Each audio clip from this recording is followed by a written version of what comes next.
Hey, what's up, everybody? True Boxing here. Thank you for coming back to get hit with the truth. Today, going to discuss the aftermath, of the Lomachenko versus Masahiro Nakatani lightweight fight that took place Saturday, June 26th, main evented in ESPN card. Again, if you haven't seen my Is On breakdown and aftermath videos, I discuss the big main fights in boxing, like the huge fights, the huge matchups, or more to the point, my top 12 most must-see fighters in boxing. Vasily Lomachenko is one of those most must-see fighters in boxing. He was coming into this fight bouncing back off of a tough loss at the hands of Teofimo Lopez and a somewhat controversial decision. It really was one. You know, no matter what you had it scored, one of the judges had it blown way out of proportion. And, you know, in reality, the fight was very close. 7-5, I'm fine with if people want to score it that way. 8-4, that's reaching a little bit, but I'm not going to say you're crazy. I personally had it 6-6. There were a couple swing rounds in there, so I think 8-4 is the best you could score it for Lopez in that fight. But all that being said, Lomachenko was trying to bounce back off of that, and you know, he really made a mistake not doing a rematch clause in the contract. But be that as it may, he took on Masahiro Nakatani, who was rolling in, coming off his career best win. God, I keep forgetting the guy's name that he defeated back in December. Man, it was a guy who was, I'm so sorry, guys. I keep forgetting the guy's name. It was Felix or something. The guy that got arrested. He took him on, who was a fast rising, you know, who's still a rising prospect. He got knocked down early, and he came back and knocked the guy out. It really broke into the top 10 just barely, because remember, he fought Teofimo Lopez back in 2019 pretty damn close. So heading into this fight, he was a much bigger fighter, and a lot of people thought he was going to give Lomachenko trouble. You know, he's also riding a wave of confidence. Lomachenko, though, I called this one. I said Lomachenko would break him down and stop him in the late rounds, because I feel like Lomachenko was angry going into this fight, and he was going to be mean, and he was going to be at his best, and he was all three of those: angry, mean, and at his best. And he went in there and absolutely picked Nakatani apart, dominated him, and put himself in a great position with a dominant performance over Masahiro Nakatani. That's something that Lopez didn't even do 2 years ago. So Lomachenko, big time win right here. What does it mean for him? It's big for him. You know, this is what he needed. This is the kind of confidence he needed. This is the kind of performance he needed.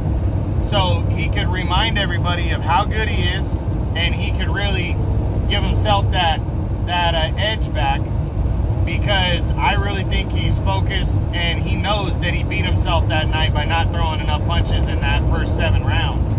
I think he knows that he beat himself that night, and I think that's what it really is. I think a lot of people are coming around to that conclusion, that in reality, Lomachenko beat himself. Now, granted, you know, Lomachenko had to fear something that Lopez had in order to not throw all those punches. I'll give you that. Maybe he was just too reserved. Maybe he thought Lopez would fade. You know, maybe a collection of things. Maybe it has nothing to do with fear. Maybe it was just respect.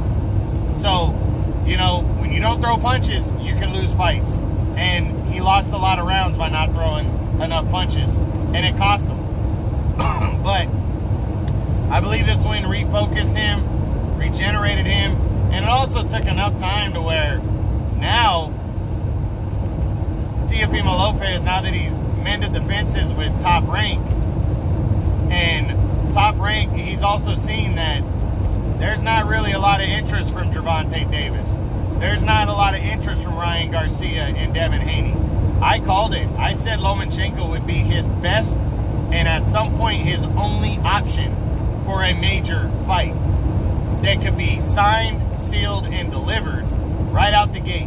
It's a rematch, and Lomachenko is a bigger name than Gervonta Davis, then Ryan Garcia, then Devin Haney, then Josh Taylor at 140.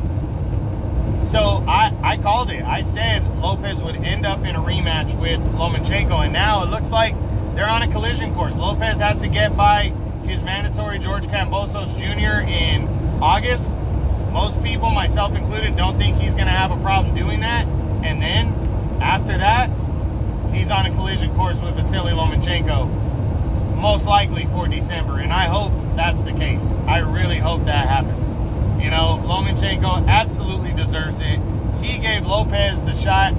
I heard something idiotic that Timothy Bradley said that Lopez was calling him out for 2 years.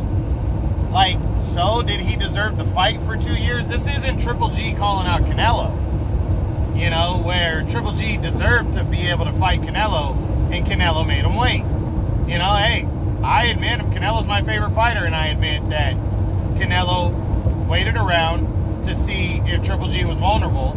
He finally looked vulnerable, and then Canelo wanted to fight him. You know, so I admit Canelo waited, and Triple G and Canelo should have got together sooner. Absolutely admit that.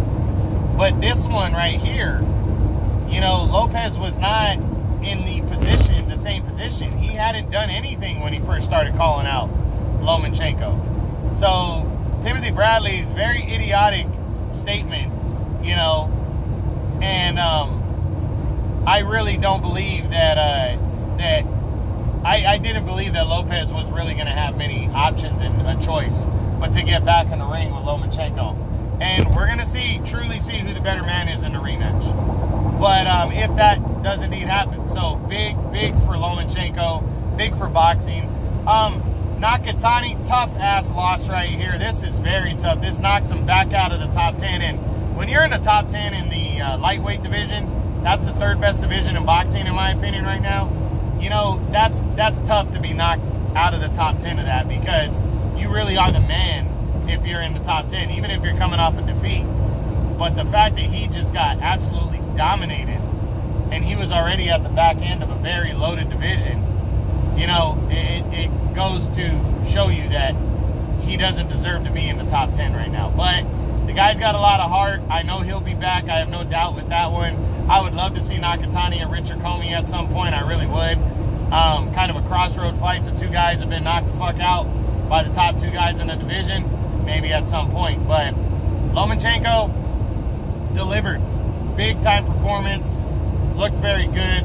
Very happy to see. He's like my second favorite fighter in boxing right now. So very happy to see him back to his winning ways. And I really hope him and Teofimo Lopez too happens later on this year. All right, guys. Hope you enjoyed this. True Boxing. You've been here with the truth.